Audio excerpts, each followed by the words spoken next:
శ్రీకృష్ణ పరబ్రహ్మణే నమః. శ్రీమద్భగవద్గీత అదహు ద్వితీయోధ్యాయః సాంఖ్యయోగః. రెండవ అధ్యాయము 62వ శ్లోకము.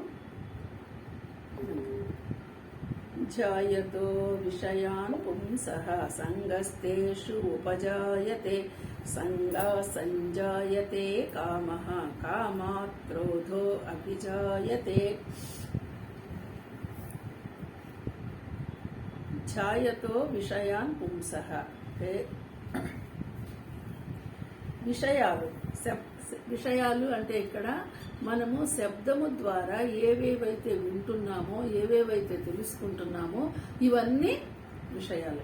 అంటే అది శబ్దం ద్వారా మనకి విషయాలు ఎలా తెలుస్తాయి? కేవలం శబ్దం ద్వారానే. శబ్దం లేకపోతే మనకి ఏ విషయమో తెలిసే అవకాశమే లేదు. చూసినా మనం విన్నదాన్నే శబ్దం చూస్తాం, తెలుసుకోవడానికి శబ్దమే అన్నమాట. అయితే అలాగా తెలుసుకున్న విషయాలను చింతన చేయుచున్నట్టి పురుషునకు అంటే ఇప్పుడు శబ్దం ద్వారా వింటాము, విన్న వాటిల్ని మనసులో ఆలోచిస్తాము, చింతన చేస్తూ ఉంటాం, దాని గురించి మననము చేస్తూ ఉంటాము. అలాంటి పురుషునకు అంటే పురుషుడు అంటే ఇక్కడ జీవుడు, ఈ పురుషునకు విషయముల యందు ఆసక్తి ఏర్పడును. ఎలా ఉంటుంది?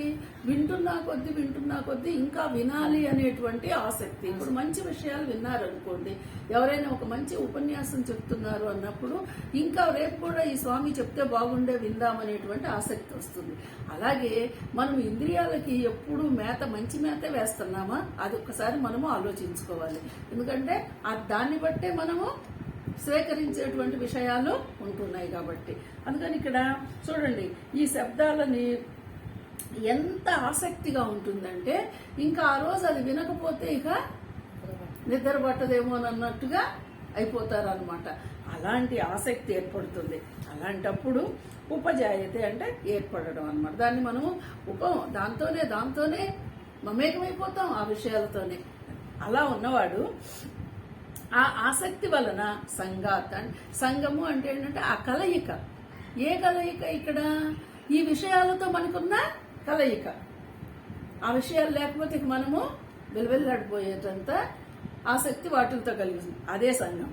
అలాంటి విషయాల వలన కామము అంటే అక్కడ ఏమి కోరిక ఉంది? ఆ విషయాలను ఇంకా వినాలి అనేటువంటి కోరిక మనలో కలుగుతా ఉంది. అవి ఏమన్నా కావచ్చు, ఉపన్యాసంకి వెళ్తే మంచి విషయాలు కావచ్చు, ఆ యూట్యూబ్ పెట్టుకుంటే చెత్త విషయాలు కావచ్చు.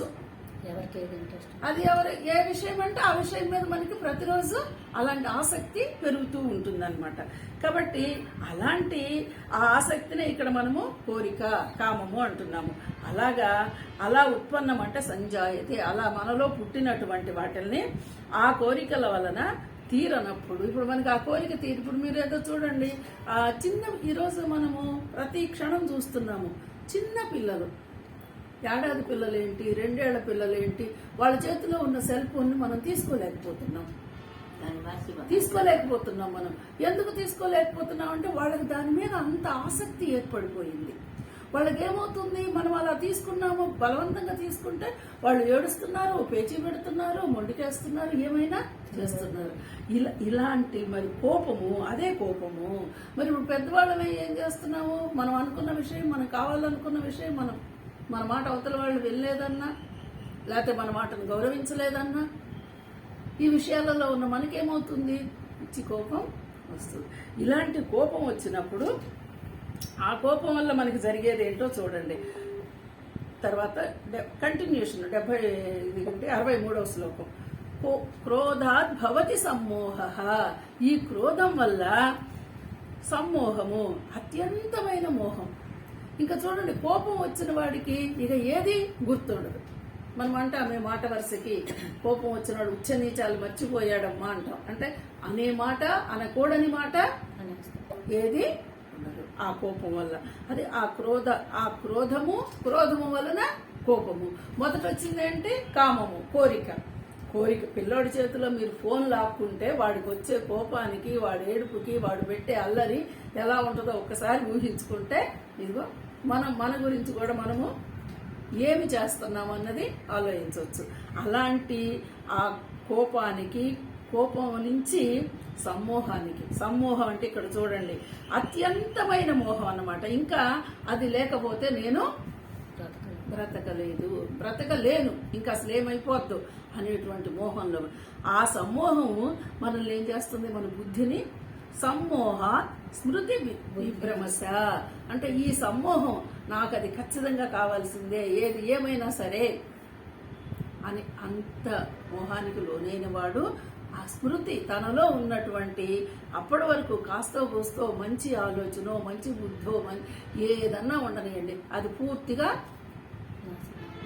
తుడిచిపెట్టుకొని పోతుంది, ఇంకేం మిగలదు అనమాట. దీని మీదే వాడు చేస్తుంటాడు.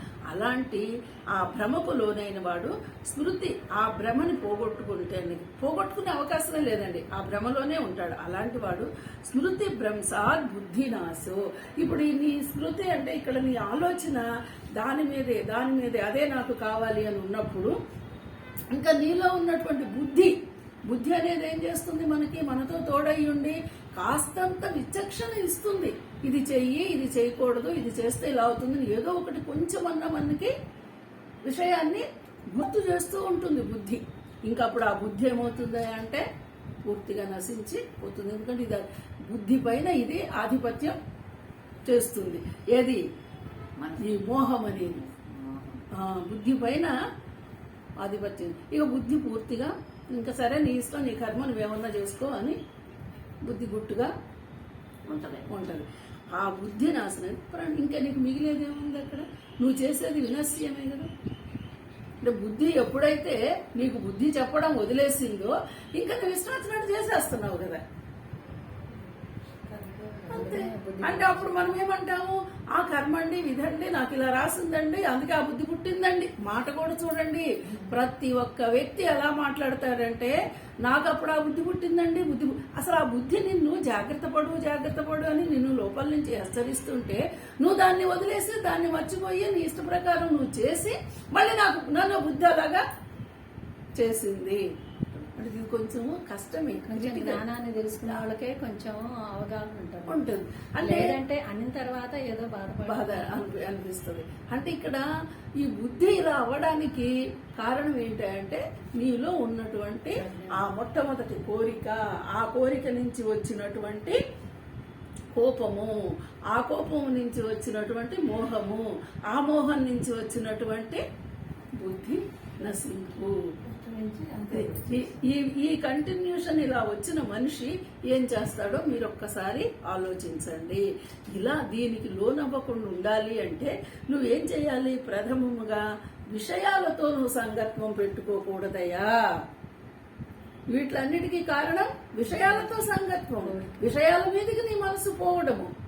ఏ విషయాల మీదకి పోతుంది? కాని విషయాల మీదకి, అయిన విషయాల మీదకి, అన్నిటి మీదకి నీ మనసు అలాగా ఆ విషయాల మీదకి పోయిన మనస్సు చివరికి ఏ విధంగా పరిణమించిందా అంటే ప్రణశ్యతి, నాశనానికి దారి. ఇప్పుడు ఇది ఎవరి చేతులారా చేసుకున్నారు? ఈ 2 శ్లోకాలలో చెప్పిన విషయము మనది మనమే చేసుకున్నామని అర్థమవుతుందా? లేక ఇక్కడేమన్నా భగవంతుడు అనేవాడు ఎవరో మనకి తయారు చేసి పెట్టాడు అనేసి ఏమన్నా అంటారా? మనది మనమే ఖచ్చితంగా తయారు చేసుకున్నామని అర్థం అవుతోంది. కాబట్టి చూడండి, ఒక్కసారి మామూలుగా విషయం అనుకున్నాం. విషయ చింతన చేసేటువంటి వ్యక్తికి ఆ విషయములందు ఆసక్తి ఏర్పడును. ఇది మామూలు మాట, అంతే కదా. విషయాల గురించి ఆలోచిస్తూ ఉంటే ఆలోచించంగా అదే విషయాల మీద మనకి ఒక ఆసక్తి, అంటే ఒక ఇష్టమనండి, కోరికనండి, ఏమన్నా ప్రేమనండి, ఏ పేరు పెట్టినా ఆ విషయాల మీద మనకు ఆసక్తి ఎక్కువగా ఏర్పడుతుంది. అలాంటి ఆసక్తి ఉన్నప్పుడు ఆ విషయాన్ని మేము పొందాలి, ఇది నాకు కావాలి అనే కోరిక వెంటనే అందులో మనకు ఉద్భవిస్తుంది. ఆ కోరికలు తీరనప్పుడు ఇది బాగానే చెప్పారండి. తీరనప్పుడు క్రోధంగా మారుతుంది అన్నారు. మరి తీరితే ఏముంది? అది ఆకాశమే కదా. మళ్ళీ నెక్స్ట్ ఇంకో కోరిక ప్రారంభం. కోరికలు అనేవి ఇంద్రియాలకు వేస్తున్న మేత అని కదా చెప్పాడు. తిన్న కొద్దీ ఇంకా తినాలనిపిస్తుంది కదా, దానికి తీరిన కొద్దీ ఇంకా తీరాలనిపిస్తుంది. అందులోనూ మరి ఈ విషయాల దగ్గరికి వెళ్ళేటప్పుడు నీకు కాని విషయాలకు వెళితే కాని విషయాలు ఇంకా నిన్ను ఇబ్బంది పెడతాయి. ఇది అర్థం చేసుకుంటే ఆ కోరికలు తీరనప్పుడు మనకి క్రోధము, కోపం ఏర్పడుతుంది. ఆ కోపము వల్ల వ్యామోహం కలుగుతుంది. అంటే కోపానికి వ్యామోహానికి ఏమిటి లింక్ అంటే, ఇప్పుడు మనసులోనేమో ఏదైనా సరే నేను దాన్ని పొందాలి అనేటువంటి అక్కడ మోహం ఏంటి, ఇంక నీకు ఆ విషయము, ఆ సందర్భము, ఆ వ్యక్తి గాని ఆ వస్తువు గాని ఇక దాని మీద నీకు ఎట్లాగైనా సరే దీన్ని నేను పొందాలి, ఏ విధంగానైనా సరే దీన్ని నేను సాధించాలి. అదే మోహం, అదే వ్యామోహం. ఇప్పుడు ఎవరి మీదన్నా మనకి కోపం వచ్చిందనుకోండి, వీడు ఏ విధంగానైనా నాశనం అయిపోవాలి, వీడు నాశనం అయిపోయేదాకా నేను కంకణం కట్టుకుంటా, అంతే. వాడు అనలేదు అలాగా నువ్వు ఆ విపరీతాన్ని అలాగే ఎవరినన్నా బాగు చేయాలి అనుకుంటే, వీడిని నేను బాగు చేయాలి, వీటి నువ్వు చేయగలిగినా చేయలేకపోయినా, నువ్వు వాడిని నాశనం చేసినా చేయలేకపోయినా, కానీ నీకు మాత్రం ఆసక్తి ఇంకా ఇంకా పెరిగిపోతా ఉంటుంది.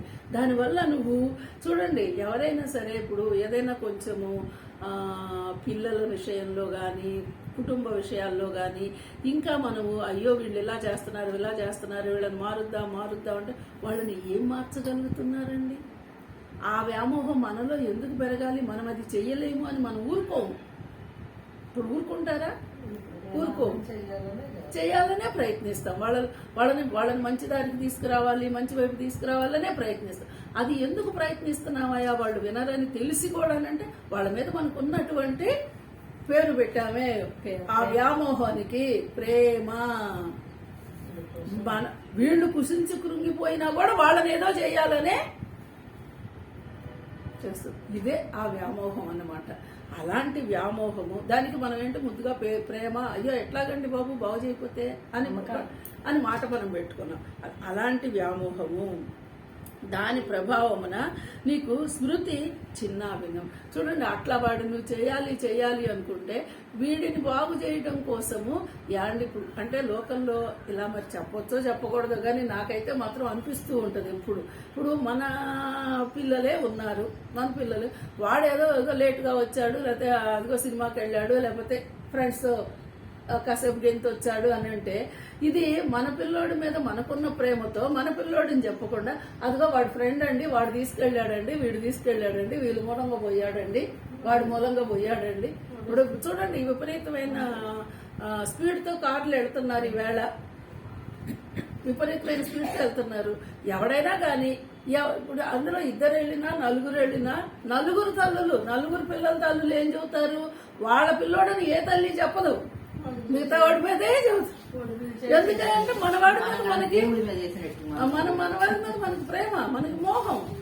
మరి చక్కదిద్దుదామని, ఇప్పుడు వాడు అలా ఉన్నాడని తెలిసి వాడిని చక్కదిద్దుదామని ఎంత ప్రయత్నించినా మరి దిద్దలేకపోతున్నారు కదా. ఇవాళైతే కనపడుతుందిగా లోకంలో ఈ తీరు. ఆ దిద్దలేకపోయినా సరే వాళ్ళ మీద మనం పెంచుకునేదే ఆ వ్యామోహం, ఆ ప్రేమ. కానీ మరి భగవంతుడు ఎందుకు ఇలా పెట్టాడంటే, అది భగవంతుడు పెట్టాడా, వీళ్ళు చేసుకున్నారా? ఒక్క విషయం ఆలోచిస్తే, వాడికి అంత ఖరీదైన కారు కొనివ్వడమే ఒక తప్పు, వాడేంత 150 200 పోయాడనడమే. మరి ఇంకా యాక్సిడెంట్ జరగకుండా ఎలా ఉంటుందండి? ఇప్పుడు ఎవరిని ఎత్తునేయాలి? మరి ఇదే కదా ఇలాంటి వ్యామోహాలు. ఎన్ని వ్యామోహాలకు లోనవుతున్నారండి? మరి ఇప్పుడు ఏమైంది? బుద్ధి నాశనం అవలా? ప్రణశ్యతి, బుద్ధి ఏమవుతుంది? నాశనానికి దారితీస్తుంది. ఇలాంటి ప్రభావం వల్ల స్మృతి చిన్నాభిన్నం. స్మృతి భ్రష్టమైనంటే బుద్ధి అనగా జ్ఞానశక్తి నశిస్తుంది. ఇప్పుడు వీడిలో జ్ఞానం ఉందా? నా చేతికి వచ్చింది ఇంత పెద్ద కారు, ఎంతైనా నేను పోవచ్చు, రోడ్డు కూడా అలాగే ఉంది, నువ్వు కూడా తర్వాత జరిగేది కూడా అదే. మరి అప్పుడు ఇప్పుడు నీలో ఉన్న జ్ఞానం ఏమైంది? ఎవరికి తెలీదా? ఇంతకంటే స్పీడ్ పోకూడదని తెలీదా? ఆడు యంగ్స్టర్, వాడికున్న దుడుకుతనానికి ఇంత ఇవ్వకూడదని తల్లిదండ్రులకు తెలీదా? వాడు ఎలాంటి దుడుకు స్వభావం ఉన్నవాడో తెలిసిన వాడికి ఇంత ఇవ్వకూడదని వాళ్ళకి తెలవాలి కదా. మరి ఇవన్నీ ఎక్కడ జరుగుతున్నాయి? ఏమిటి ఈ లింక్ ఒకదానికొకటి? ఈ అన్నిటి లింక్ ఏమిటాయంటే వాడిలో ఉన్న మొట్టమొదటి కోరికే. ఆ కోరిక ఎప్పుడు వచ్చిందో ఒకదాని నుంచి ఒకటి ఇలాగా చివరికి ఆ బుద్ధి ఏ విధంగా పోయింది అంటే జ్ఞానశక్తిని కూడా పూర్తిగా నశింపచేసి బుద్ధి నాశనం, మనుషుడు తన స్థితి నుండి పతనమగును. ఇప్పుడు పతనమవుతున్నాడా అవట్లేదా? ఇది నేను ఊరికే మామూలుగా కార్లు ఈవేళ జరుగుతున్నది అని చెప్తున్నాను. కానీ ప్రతి విషయాన్ని మనము అనుకుంటే, ప్రతి విషయాన్ని మనం